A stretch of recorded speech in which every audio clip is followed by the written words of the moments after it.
हाँ तो प्यारे साथियों, आज से हम लोग एनसीईआरटी भूगोल को भी स्टार्ट करने जा रहे हैं और जिसमें हमारा पहला अध्याय रहेगा भूगोल का। ठीक है, भूगोल सामान्य जानकारी जो कि हमारे एनसीईआरटी भूगोल का पहला अध्याय है। भूगोल के बारे में जो सामान्य जानकारी है हम इस लेक्चर में पूरा का पूरा कवर करेंगे। ठीक है, देखिए भूगोल, हालांकि भूगोल को जब हम पढ़ते हैं, है ना, भूगोल हमारा काय का हिस्सा है। ये भी हमारे भूगोल में देखोगे, इंडिया जो हमारा भारत है वो भी कहीं ना कहीं इसका एक पार्ट बन जाता है ना। हम इंडिया से बिलोंग करते हैं, चाहे हम अमेरिका से बिलोंग करते हैं या हम ऑस्ट्रेलिया से बिलोंग करते हैं या हम पाकिस्तान से बिलोंग करते हैं। प्रत्येक अपने अपने क्षेत्र का, अपने अपने प्रांत का, अपने अपने देश का सबका भूगोल होता है ना। पाकिस्तान है, अमेरिका है, वहाँ की क्या जलवायु है, क्या है, वहाँ सब उसका अलग रहेगा। अपने भारत की बात करें, हमारा जो भारत, मैंने यहाँ इंडिया जो बोला कि कहीं ना कहीं रिलेट करता है, भूगोल है हमारे कहीं ना कहीं रिलेट करता है इंडिया से, है ना। अपने प्राचीन इतिहास को उठा करके देखें हम, तो भूगोल में देखोगे, अपने इतिहास में देखोगे हमारे भारत को लेकर के काफ़ी मतभेद रहा है। हुँ? क्योंकि जो सिंधु घाटी सभ्यता थी हमारी, जो सिंधु घाटी सभ्यता थी, और आप लोग सभी जानते हो जो सिंधु घाटी सभ्यता थी हमारी भारतीय सभ्यता संस्कृति की जननी मानी जाती है ना। जो सिंधु घाटी सभ्यता थी ये हमारी किस चीज़ की जननी मानी जाती है, ध्यान रखिएगा। जो हमारी भारतीय सभ्यता थी, जो हमारी सभ्यता थी, या हम कह सकते हैं हमारी जो संस्कृति है, जो हमारी संस्कृति है, जो सिंधु घाटी सभ्यता है, जो हमारी क्या है, हमारे भारतीय सभ्यता की संस्कृति की जननी है ना, जननी है। हालांकि देखा जाए, अपने जो हमारे वैदिक आर्य हुए, उनका निवास स्थान कहाँ पर था, हमारे सिंधु घाटी सभ्यता में ही था। सिंधु घाटी सभ्यता में ही निवास किया करते थे और इस देश का नाम आर्यावर्त, ब्रह्मवर्त हो गया। क्यों हो गया?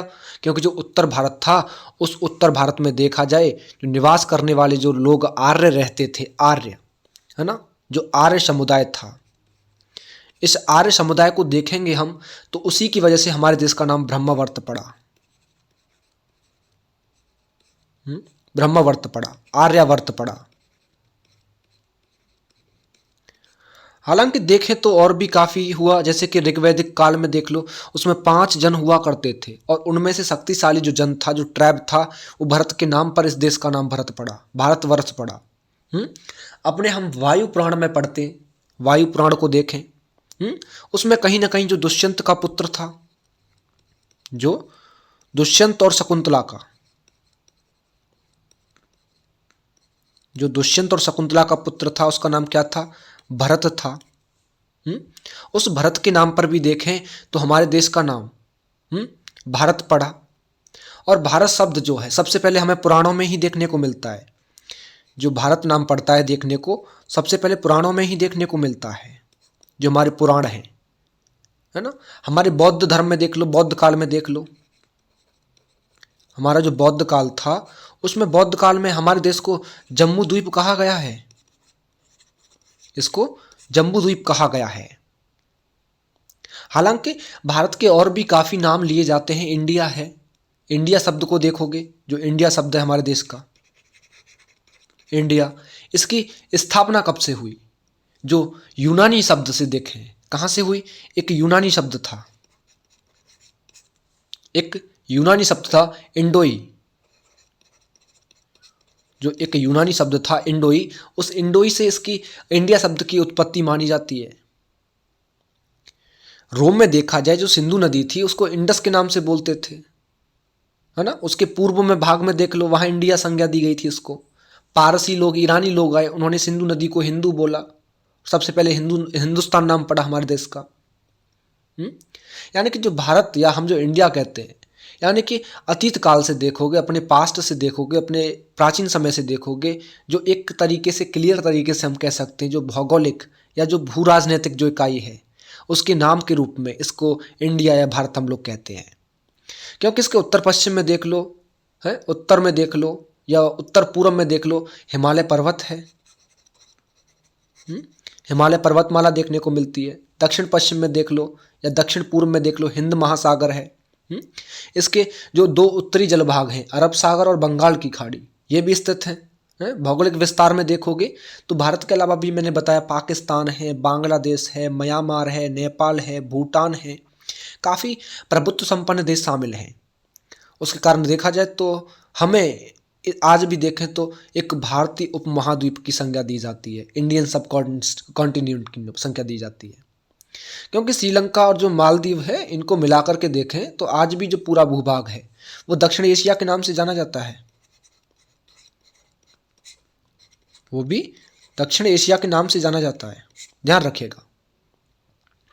हालांकि बात करें अपने भारत के बारे में, अपने भूगोल के बारे में, ध्यान रखिएगा, भूगोल है ना, भूगोल, भू का मतलब क्या होता है? पृथ्वी। भू का मतलब क्या होता है? धरा। जो भू शब्द यहां देख रहे हो, इसका मतलब क्या होता है? धरा। गोल का मतलब क्या है? बिल्कुल सर्प, एक सर्कल टाइप से गोल, है ना, कोई वस्तु गोल है ना। गोल का मतलब क्या हो गया? यानी कि पृथ्वी जो है, जो हमारी धरा है, वो कैसी है? गोल है। पृथ्वी जो है वो कैसी है? वो गोल है। ठीक, यहां समझते हैं अपने भूगोल को हम लोग। चलिए देखिए, भूगोल, जो पृथ्वी है हमारी, है ना, जो पृथ्वी है, जो हमारी अर्थ है, जो हमारी पृथ्वी है, ध्यान रखिएगा, ये क्या है हमारा? ये हमारा आवास है। आवास का मतलब रहने का स्थान है ना। ये पृथ्वी पर, जो हमारी पृथ्वी है, जो भूभाग है, इस पर रहने वाले, चाहे वो छोटा हो बड़ा हो, है ना, जितने भी प्राणी हैं, सभी का आवास है पृथ्वी। और पृथ्वी की सतह का एक रूप नहीं है, बिल्कुल भी एक रूप नहीं है। ये पृथ्वी हमारी एक रूप नहीं है। एक रूप का मतलब समान नहीं है ना। कहीं माउंटेन्स हैं, पहाड़ हैं, कहीं घाटियां हैं, वैलीज हैं, कहीं नदियां हैं, कहीं देखोगे रेगिस्तान पड़ा हुआ है, प्लेन है ना, गड्ढे हैं, यानी कि ऊंचाई नीचाई पर है। और इसके भौगोलिक, इसका जो भौगोलिक स्वरूप है, इसका, हमारी जो पृथ्वी का भौगोलिक स्वरूप है, हम कह सकते हैं जो भौगोलिक स्वरूप है ये समान नहीं है, इसमें भी भिन्नता देखने को मिल जाती है। इसमें भी भिन्नता है। क्योंकि यहाँ पर्वत हैं, पहाड़ हैं, घाटियाँ हैं, मैदान देखने को मिलते हैं, पठार हैं, समुद्र हैं, झील हैं, रेगिस्तान हैं, जंगल हैं, उजाड़ क्षेत्र हैं, तो काफ़ी चीज़ देखने को मिलती है। तो भिन्नता इसलिए स्पष्ट हो जाती है। और यहाँ देखा जाए, हालांकि सामाजिक और एक सांस्कृतिक विकास की एक पूरी अवधि में देखें तो जो मानव है उसने काफ़ी गांव का सृजन किया, है ना। जो हमारे विलेजेस हैं, जो हमारे गांव हैं, उनका सृजन किया। हालांकि नगरों का भी हम कह सकते हैं, नगरों का सृजन किया। सड़कें हैं, रेल मार्ग हैं, हमारे बंदरगाह हैं। बंदरगाह देख लीजिए, अपने बाजार होते हैं, मार्केट वगैरह जो हम बोलते हैं। ये सब क्या है? ये मानव जनित के लिए हम कह सकते हैं काफ़ी तत्व हैं। ये तत्वों के रूप में विद्यमान है हमारी इस आवास पर, इस भूभाग पर, इस भूगोल पर, धरती पर। जो भिन्नता मैंने अभी आपको बताई, इनमें देखोगे तो जो भौतिक पर्यावरण है या जो सांस्कृतिक लक्षण है, इसके बीच संबंधों को समझने का संकेत बताते हैं।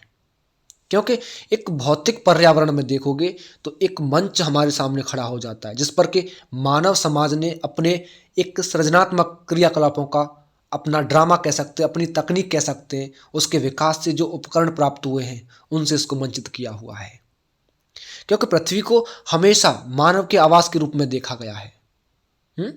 और इस दृष्टि से देखें तो विद्वान भूगोल को मानव, जो हमारे जो विद्वान हैं, हमारे जो विद्वान हैं, विद्वानों के द्वारा देखा जाए, जो हमारा भूगोल है उसको एक तरीके से हम कह सकते हैं कि जो हम मानव जाति है, जो प्राणी हैं, उनके निवास के रूप में इसको देखा जाता है। मानव के निवास के रूप में इसको देखा जाता है या मानव के विकास के रूप में इसका पृथ्वी का वर्णन किया गया है। क्योंकि काफ़ी प्राकृतिक विज्ञान है, जैसे कि आपकी भौमिकी है, मुद्रा विज्ञान हो गई आपकी, समुद्र विज्ञान होती है, हमारा वनस्पति शास्त्र है, वनस्पति शास्त्र है, जीवन विज्ञान है, मौसम विज्ञान है, यानी कि और भी काफ़ी सह विज्ञान है, सामाजिक विज्ञान है। इनका सहयोग या सहयोगी जो विषय हैं जैसे कि अर्थशास्त्र है, इतिहास है, समाज शास्त्र है, राजनीति विज्ञान है।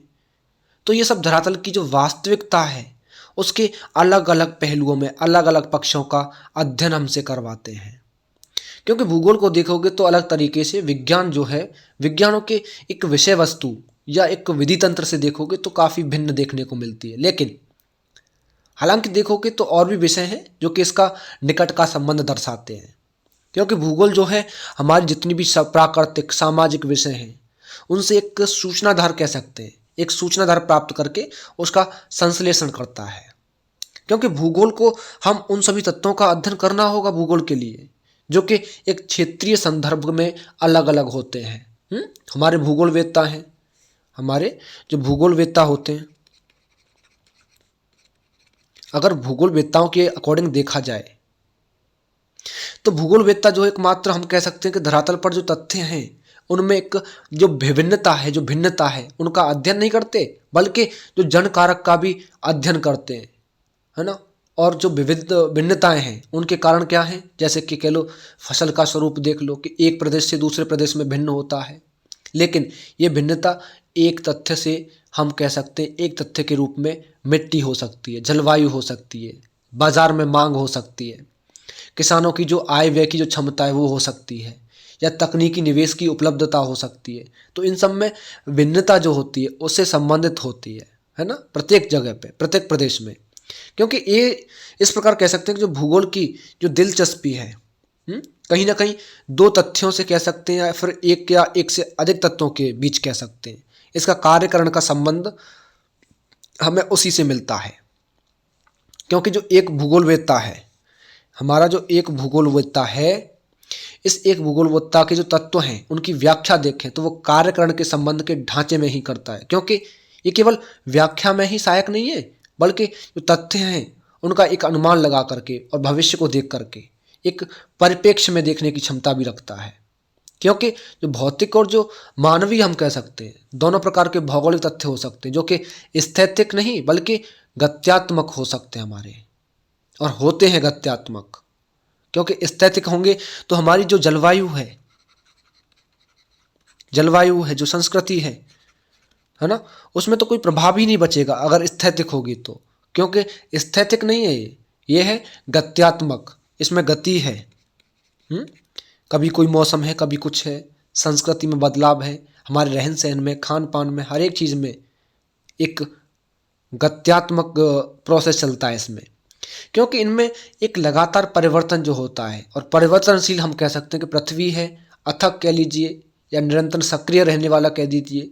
तो मानव के बीच में क्या है कि जो आबद्ध प्रक्रिया होती है उनके बाद जो कालांतर है उसमें परिवर्तित होते रहते हैं, समय में परिवर्तन होता रहता है। क्योंकि आदिम मानव के समाज में देखोगे, एक निकटतम देखोगे तो पर्यावरण पर ही सीधे सीधे, है ना, सीधे तौर पर निर्भर करता है। लेकिन अब ऐसा नहीं है, क्योंकि भूगोल इस प्रकार की एक प्रकृति है, मानव है, उसकी इकाई है, एक कह सकते हैं कि एक इकाई के रूप में एक अंतर प्रक्रिया का अध्ययन से संबंधित है, रिलेटेड है। क्योंकि मानव प्रकृति का एक अंगभूत भाग है। जो मानव है हमारा, वो प्रकृति का क्या है, एक अंगभूत भाग है ना। मानव है तो ही भूगोल है हमारा, अदरवाइज भूगोल भी नहीं है हमारा। क्योंकि मानव प्राणियों का रिलेट है कहीं ना कहीं अपनी जलवायु से। हालांकि हम कह सकते हैं जो मानव मैंने बताया अभी अभूत अंगभूत अंग भाग है, क्योंकि प्रकृति पर अपनी छाप छोड़ देता है ये। और प्रकृति क्या है कि मानव के जीवन में अलग अलग तरीके से विभिन्न पक्षों को देखोगे तो प्रभावित करती है कहीं ना कहीं। क्योंकि उसकी छाप जो उसके वस्त्र आवास हैं, जो व्यवसाय हैं, उन पर देखी जाती है। क्योंकि मानव के प्रकृति के साथ जो समझौता है ना, वो अनुकूल है, एडेप्टेशन है।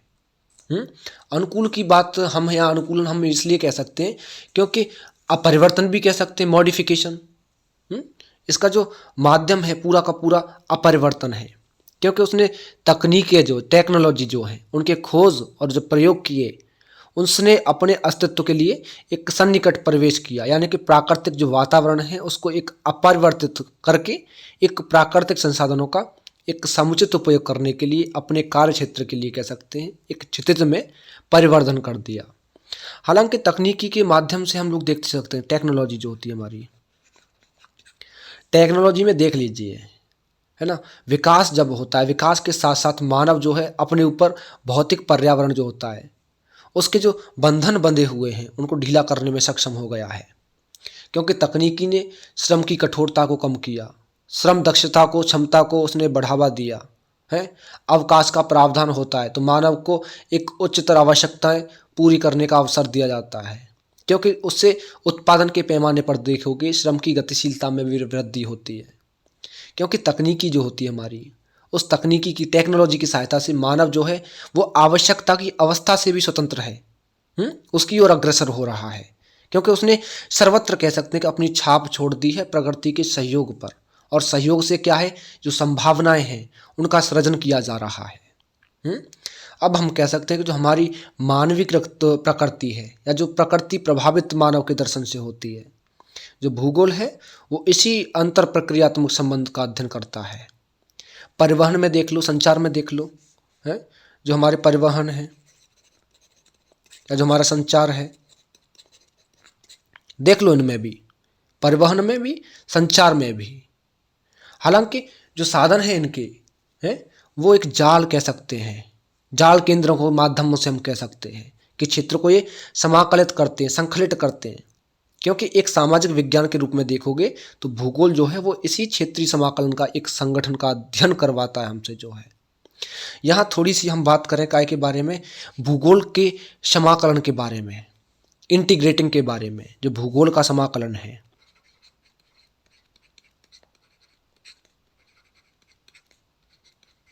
भूगोल का समाकलन,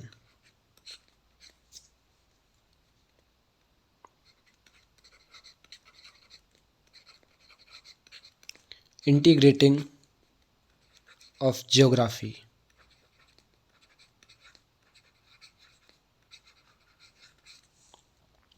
हालांकि भूगोल जो है एक सिंथेसिस है, एक संश्लेषणा कह सकते हैं संश्लेषणात्मक विषय है जो कि क्षेत्रीय संश्लेषण का प्रयास करता है, क्योंकि इतिहास जो है वो कालिक संश्लेषण का प्रयास करता है। इसके जो उपागम की जो प्रकृति है जो होलिस्टिक है ना, इसके उपागम की प्रकृति है। और ये तथ्य की बात करें, ये तथ्य को भी मानता है कि विश्व एक परिसर निर्भर तंत्र है, क्योंकि आज वर्तमान विश्व से देखोगे तो एक वैश्विक गांव का प्रतिबोधन होता है, ग्राम का बोधन होता है, क्योंकि परिवहन के बेहतर साधन है हमारी गम्यता बढ़ रही है, उसके कारण क्या है कि दूरियां कम होती जा रही हैं। श्रव्य दृश्य माध्यम है जो आपके ऑडियो विजुअल मीडियम होता है, जो हमारा ऑडियो विजुअल जो मीडिया है, जो श्रव्य दृश्य माध्यम है,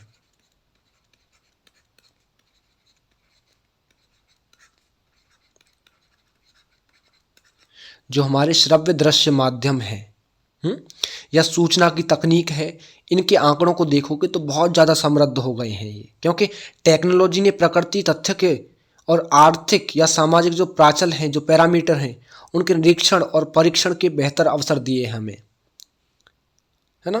क्योंकि भूगोल का एक संश्लेषणात्मक विषय के रूप में देखोगे तो काफ़ी प्राकृतिकता और सामाजिक विज्ञान है, उनसे क्या है एक अंतरापृष्ठ यानी कि एक इंटरफेस संबंध है, क्योंकि प्राकृतिक या सामाजिक जो भी विज्ञान है उनका एक मूल उद्देश्य होता है, और मूल उद्देश्य क्या होता है, वो मूल उद्देश्य ये होता है कि एक यथार्थता का ज्ञान कराना, एक सत्यता का ज्ञान कराना, एक यथार्थता का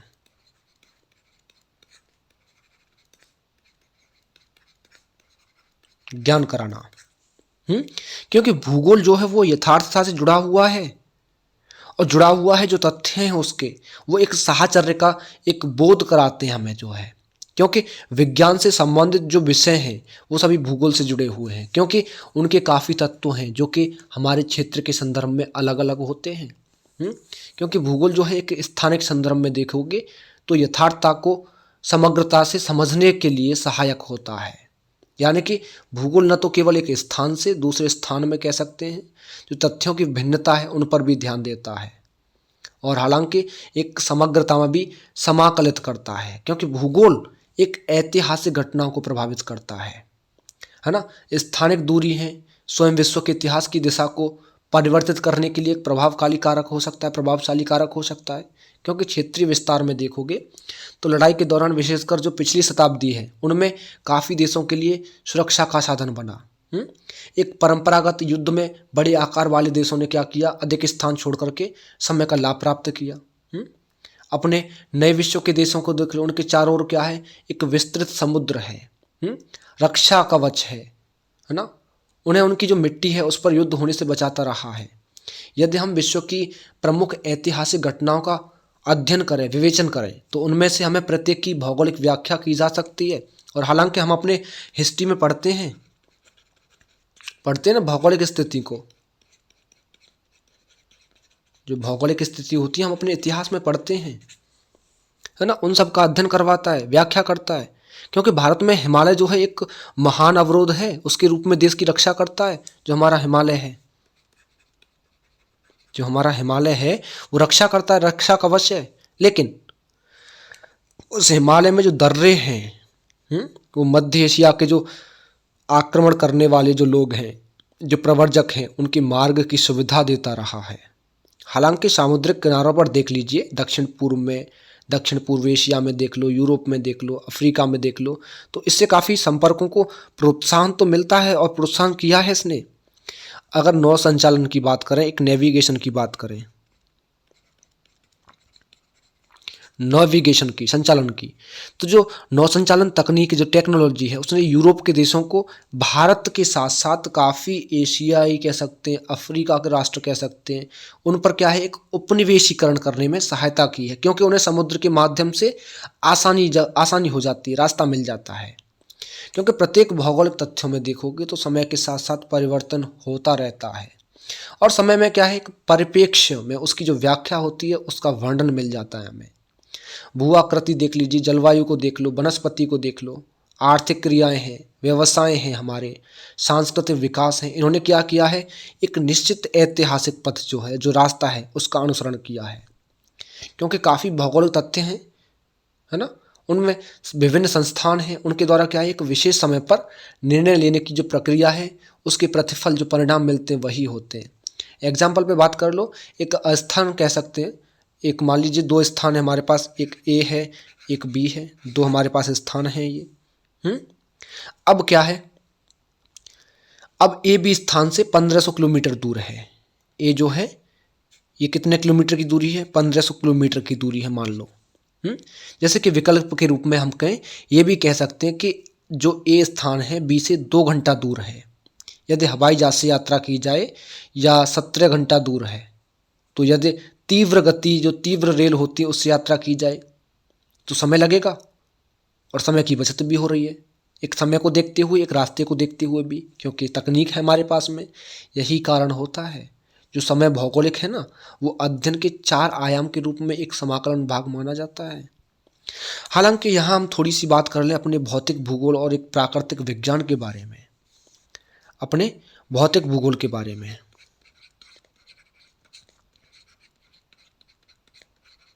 जो हमारा भौतिक भूगोल है और जो हमारा प्राकृतिक विज्ञान है।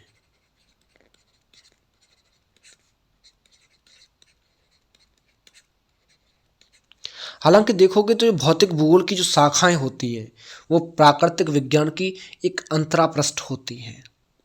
क्योंकि परंपरागत भौतिक भूगोल को देखोगे, भौमिकी है, मौसम विज्ञान है, जल विज्ञान है, मृदा विज्ञान है, इनसे संबंधित है ना।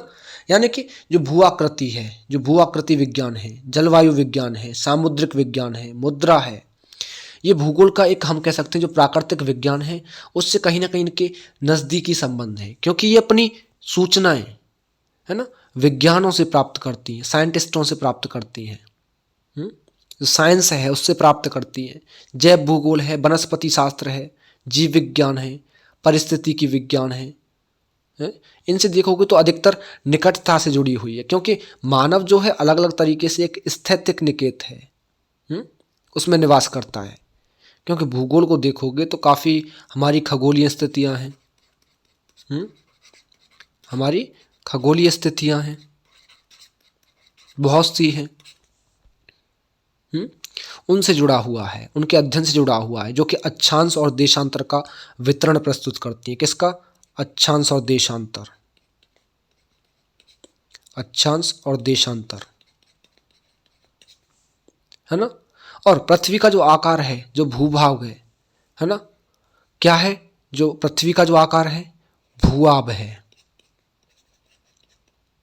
भूआब, जिसे क्या बोलते हैं? जेड बोलते हैं, भूआब है। लेकिन भूगोल वेत्ता जो है उसका मूल उपकरण मानचित्र है। क्या है? मानचित्र, जिसे हम मैप बोलते हैं, ठीक है ना। और जो कि द्विआयामी प्रदर्शन करता है, द्विआयामी प्रदर्शन करता है, क्योंकि भूआम को देखोगे तो द्विआयामी में परिवर्तित करने का समाधान जो है वो लेख चित्र से कह सकते हैं, गणितीय रीति से कह सकते हैं, इनसे बनाता है ना। और रेखात्मक या परिणात्मक तकनीक में देखा जाए तो गणित है, सांख्यिकी है, अर्थमिति है, यानी कि इकोनोमेट्रिक्स है, इनमें एक प्रवीणता की आवश्यकता होती है। और हम थोड़ा सा यहाँ संबंध देखें अपने भूगोल और सामाजिक विज्ञान में, भूगोल और सामाजिक विज्ञान में संबंध देखें। अगर भूगोल और सामाजिक विज्ञान की बात करें तो देखो, प्रत्येक सामाजिक विज्ञान जो है उसका भूगोल उसकी एक शाखा से अंतराप्रस्थ संबंध रखता है, इंटरफेस रखता है, क्योंकि प्रत्येक विषय का एक दर्शन होता है जो कि उस विषय के लिए मूल आधार है, रेजन रेटायर है ना। दर्शन किसी विषय को जड़ प्रदान करता है और उसके बाद उसकी जो विकास की प्रक्रिया है उसमें एक स्पष्ट तरीके से ऐतिहासिक भूमिका निभाता है। इस तरीके से हम कह सकते हैं कि जो भौगोलिक चिंतन का इतिहास है, भूगोल की मात्र शाखा के रूप में हमेशा पाठ्यक्रम में हम सम्मिलित उसको करके चलते हैं। भूगोल की जितनी शाखाएं हैं, सामाजिक भूगोल, राजनीतिक भूगोल, आर्थिक भूगोल, जनसंख्या भूगोल, आदिवास भूगोल, ये सब विषय जो है ना एक घनिष्ठता से जुड़े हुए हैं, क्योंकि इनमें से प्रत्येक में स्थानिक एक स्पेटियल विशेषताएं देखने को मिलती हैं। क्योंकि राजनीतिक शास्त्र का मूल उद्देश्य क्या है कि राज्य क्षेत्र, जनसंख्या, प्रभुसत्ता, इसका विश्लेषण करना। और राजनीतिक भूगोल को देखोगे तो उसका एक क्षेत्रीय इकाई के रूप में क्या काम करना है, जो राज्य है उसकी जनसंख्या है उसके एक राजनीतिक व्यवहार का अध्ययन करना। अर्थशास्त्र, अर्थव्यवस्था को देख लो, जो अर्थशास्त्र है वो क्या है? अर्थव्यवस्था की मूल विशेषताएं हो गई, जैसे उत्पादन हो गया, विवरण हो गया, विनिमय हो गया, उपभोग हो गया, इनका विवरण करता है। क्योंकि इन विशेषताओं में से प्रत्येक का एक स्थानिक पक्ष होता है, अतएव हम कह सकते हैं वहाँ आर्थिक भूगोल की भूमिका आ जाती है, जो कि उत्पादन, विनिमय, वितरण, उपभोग के स्थानिक पक्ष का अध्ययन करवाता है हमसे। यही कारण है कि जनसंख्या भूगोल एक जनांक की कह सकते हैं, उससे कहीं ना कहीं निकटता से जुड़ा हुआ है। भूगोल की प्राकृतिक सामाजिक विज्ञानों में देख लो, घनिष्ठता है। और अध्ययन को देख लो, जो विधि तंत्र है अध्ययन की, जो उपादान है उनका अनुसरण करता है, जो कि अलग अलग विषयों का पृथक्करण करते हैं। हालांकि भूगोल की शाखाओं को देखोगे, जो हमारी भूगोल की शाखाएं हैं, ध्यान रखना, भूगोल को जब अध्ययन करते हैं, भूगोल को जब हम पढ़ते हैं तो दो प्रमुख इसके शाखाएं होती है, उपागम होते हैं। एक तो विषय, नंबर 1 विषय वस्तुगत, ठीक है। दूसरा हम कह सकते हैं प्रादेशिक,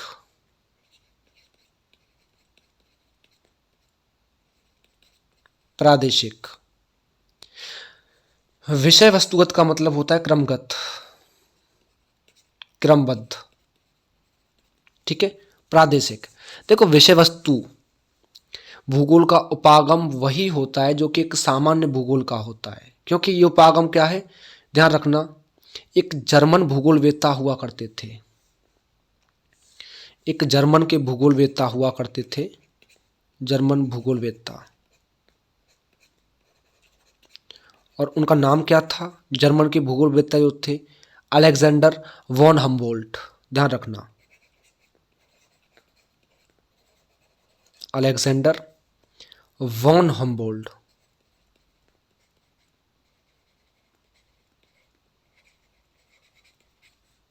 ठीक है। समय था, ध्यान रखना, 1769 से लेकर के और 1859 तक ये रहे थे। ठीक है। और इन्होंने क्या किया, इन्होंने परिवर्तित कर दिया। जबकि प्रादेशिक भूगोल का विकास देखोगे तो हम्बोल्ट जो थे उन्होंने एक समकालीन कह सकते हैं, एक दूसरे जर्मन भूगोलवेत्ता हुआ करते थे, कार्ल रिटर, कार्ल रिटर। और वो 1779 से लेकर के 1859 तक जीवन काल रहा उनका। तो उन्होंने किया इसका दूसरे का, है ना। अगर विषय वस्तुगत उपागम में देखोगे तो एक तथ्य का पूरा विश्व स्तर पर अध्ययन किया जाता है, उसके बाद क्षेत्रीय स्वरूप में उसको वर्गीकृत करके प्रकार बना करके उसकी पहचान करते हैं। एग्जाम्पल की बात करें, मान लो कोई प्राकृतिक वनस्पति है ना, और कोई व्यक्ति उसके अध्ययन में रुचि रख रहा है तो सबसे पहले विश्व स्तर का उसका अध्ययन किया जाएगा, फिर एक प्रकारात्मक तरीके से उसका वर्गीकरण करेंगे, जैसे कि विषुवत रेखाएं हैं, सदाबहार वन है, नरम है, लकड़ी वाले कोणधारे, ये सब वन है, मानसूनी वन है, इन सब की पहचान होगी, उनका विवेचन, उनका सीमांकन करना होगा बाद में। क्योंकि प्रादेशिक उपागम की बात करें उसमें विश्व को अलग अलग तरीके से एक पद के अनुसार एक स्तर से प्रदेश में विभक्त किया जाता है। और एक विशेष प्रदेश में सभी भौगोलिक तथ्यों का अध्ययन किया जाता है। और ये प्रदेश क्या है, हमारे प्राकृतिक, राजनीतिक, निर्दिष्ट कह सकते हैं, है ना, प्रदेश हो सकते हैं हमारे, क्योंकि एक प्रदेश में तथ्यों का अध्ययन हमेशा समानता से एक विविधता में या एकता की खोज करते हुए किया जाता है। द्वैतवाद भूगोल की एक मुख्य विशेषता है, ध्यान रखना। द्वैतवाद जो है भूगोल की एक मुख्य विशेषता होती है। हालांकि हम भूगोल की शाखाओं की बात कर रहे थे अभी, जो हमारी दो शाखाएं थी, विषय वस्तुगत और क्रमबद्ध उपागम। यहाँ सबसे पहले हम बात करेंगे इसमें भौतिक भूगोल के बारे में। भौतिक भूगोल के बारे में देखो, इसमें क्या पढ़ेंगे, सबसे पहले हम भूआकृतिक या भूआकृति विज्ञान, है ना। ये जो भूआकृति विज्ञान है, इसमें क्या है, जो भूआकृतियां हैं या उनके जो क्रम विकास हैं, है ना, या उनकी जो प्रतिक्रियाएं हैं, उनका अध्ययन होता है। अगर हम जलवायु विज्ञान की बात करें, जलवायु विज्ञान की, तो ध्यान रखिएगा, इस जलवायु विज्ञान में क्या होता है, जो वायुमंडल की संरचना है, मौसम है, जलवायु है, जलवायु के प्रकार हैं, जलवायु के प्रदेश हैं, उन सब का अध्ययन करते हैं। अगर हम जल विज्ञान की बात करें, केवल जल विज्ञान की, तो देखो धरातल के जो जल परिमंडल हैं, जिसमें कि समुद्र हैं, नदियां हैं, झील हैं और भी जलाशय होते हैं, उन सब का मानव के समान, मानव के लगा करके सहित अलग अलग तरीके के जीव हैं, उनके कार्य हैं, उन पर जो प्रभाव है, क्या प्रभाव उनसे पड़ रहा है, उनका प्रभाव हम पर क्या पड़ रहा है, तो उन सब का अध्ययन हम इस जल विज्ञान में करते हैं। ठीक है। हालांकि एक मृदा भूगोल की बात करें, जो हमारी मृदा भूगोल है, मृदा भूगोल में हम क्या पढ़ते हैं, ध्यान रखिएगा, मिट्टी की जो निर्माण की जो प्रक्रिया होती है, मिट्टी के प्रकार, उनके उत्पादक के स्तर क्या है, वितरण क्या है, उपयोग क्या है, इन सब का अध्ययन करते हैं। हालांकि हम दूसरे नंबर पे यहाँ भौतिक भूगोल की बात करें, मानव भूगोल की, जो मानव भूगोल है, इसमें क्या है, एक तो सामाजिक या सांस्कृतिक भूगोल, सामाजिक या सांस्कृतिक, ठीक है, सामाजिक या सांस्कृतिक। इसमें क्या होता है, जो समाज है, इसकी जो स्थानिक या जो प्रादेशिक जो डायनेज्म है इसकी, उसमें समाज के योगदान से जो संस्कृति बनाई जा रही है, संस्कृति बनाने के जो तत्व हैं, उनका अध्ययन करते हैं। जनसंख्या या अधिवास भूगोल की बात करें, जनसंख्या या अधिवास भूगोल की बात करें तो इसमें क्या है, जो ग्रामीण क्षेत्र हैं, जो नगरीय क्षेत्र हैं, उनमें जनसंख्या की वृद्धि को देखो, उनका वितरण देखो, घनत्व देखो, लिंग अनुपात देखना, प्रवास देखना, व्यवसाय देखना, इन सब की संरचना जो है उनका अध्ययन करना होता है। लेकिन एक अधिवास भूगोल में देखोगे तो ग्रामीण और एक नगरीय अधिवास के वितरण के रूप में हम कह सकते हैं जो विशेषताएं हैं उनका अध्ययन किया जाता है। अगर हम आर्थिक भूगोल को पढ़ें, आर्थिक भूगोल को, आर्थिक भूगोल में क्या होता है, जो मानव की जो आर्थिक क्रियाएं हैं, जैसे कृषि हो गई, उद्योग हो गया, व्यापार है, पर्यटन है, परिवहन है, अवस्थापना है ना, सेवाएं हैं, उनका अध्ययन करना। अगर ऐतिहासिक भूगोल को पढ़ें, ऐतिहासिक भूगोल को, तो ध्यान रखिएगा ये सभी जो ऐतिहासिक जो प्रक्रियाएं हैं उनका अध्ययन करना होता है, जो कि क्षेत्र को संगठित करती हैं। और प्रत्येक प्रदेश में देखोगे वर्तमान स्थिति में, तो उसके आने से पहले जो ऐतिहासिक जो अनुभव हैं उनसे गुजरना होता है। राजनीति भूगोल की बात कर लो, जो राजनीतिक घटनाएं हैं उनकी दृष्टि से हमको अध्ययन करना होता है। सीमाएं हैं, उनके पड़ोसी देश हैं, इकाइयाँ हैं, भूबन्य हैं, निर्वाचन क्षेत्र की परिसीमाएं हैं, चुनाव परिदृश्य को देख लीजिए, इन सब का विश्लेषण होता है। साथ ही हम कह सकते हैं जनसंख्या के जो राजनीतिक व्यवहार हैं उनको समझने के लिए भी एक सैद्धांतिक रूपरेखा विकास करना जरूरी है। और तीसरा हम पढ़ते हैं इसमें अपना जीव भूगोल को।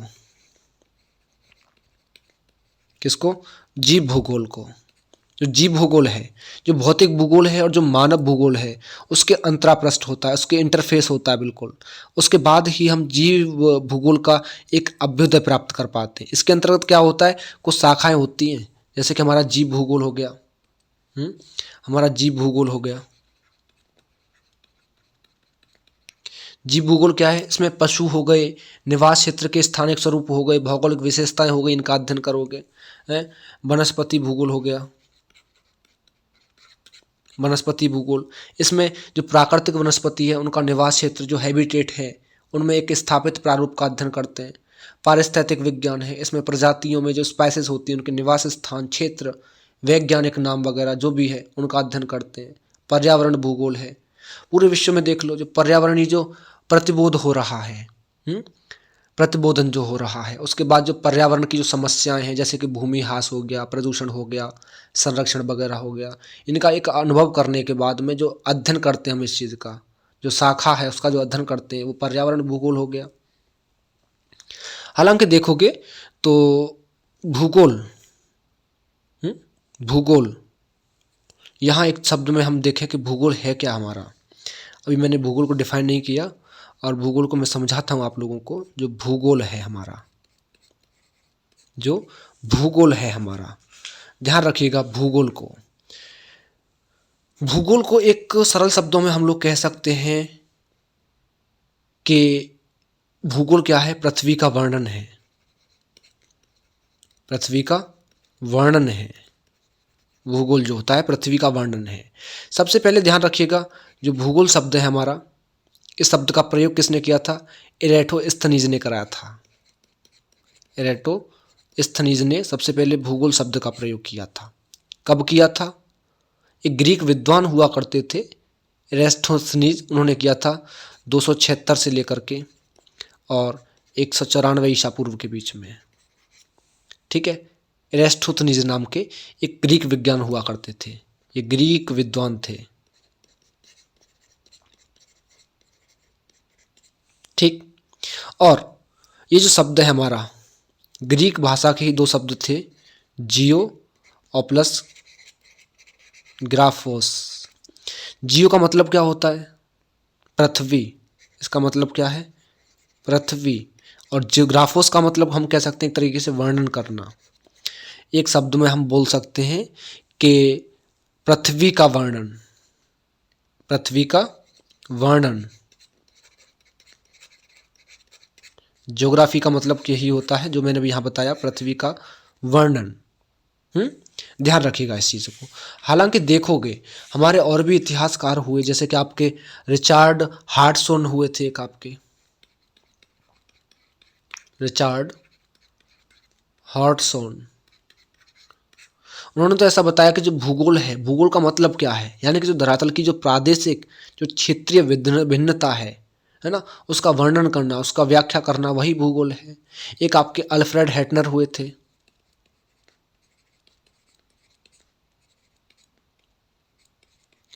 जो अल्फ्रेड हेटनर हुए थे वो तो ये बताते हैं जो भूगोल है हमारी जो धरातल है उसके अलग अलग भागों में जो करणात्मक होत रूप से देखोगे जो तथ्य हैं रिलेटेड, उनमें भिन्नता क्या है, उनका अध्ययन करना ही भूगोल होता है।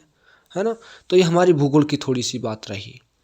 ठीक है, अब थोड़ी सी मोटे मोटे तौर पे हम बात करते हैं इसमें भूगोल के, क्योंकि विषय हम लोग डिटेल में नहीं जाएंगे क्योंकि सभी अध्याय अलग अलग पढ़ेंगे, इसमें केवल मोटी मोटी जानकारी। देखो जो हमारा भारत का जो भूगोल है, अपने भारत की आकृति की बात करें, हमारा जो भारत है, भारत की आकृति कैसी है, प्रश्न बन सकता है, ध्यान रखिएगा। हमारे जो भारत की आकृति है वो कैसी है, चतुष्कोणीय है। कैसी, चतुष्कोणीय है, क्योंकि हम सभी लोग जानते हैं चतुष्कोणीय का मतलब ये हो गया हमारा, ठीक है, ईस्ट वेस्ट नॉर्थ साउथ, चतुष्कोणीय है, ठीक है ना। कैसी है, चतुष्कोणीय है। हमारी भूगोल की जो आकृति है वो चतुष्कोणीय है। अगर उत्तरी गोलार्ध में देखा जाए, उत्तरी गोलार्ध में देखोगे तो 8 डिग्री 4 मिनट से लेकर के 37 डिग्री 6 मिनट तक अक्षांशों तक देख लीजिए, अक्षांश तक है। और अपना 68 डिग्री 7 मिनट से लेकर के 97 डिग्री 25 मिनट तक ये पूर्वी देशांतरों के बीच में स्थित है।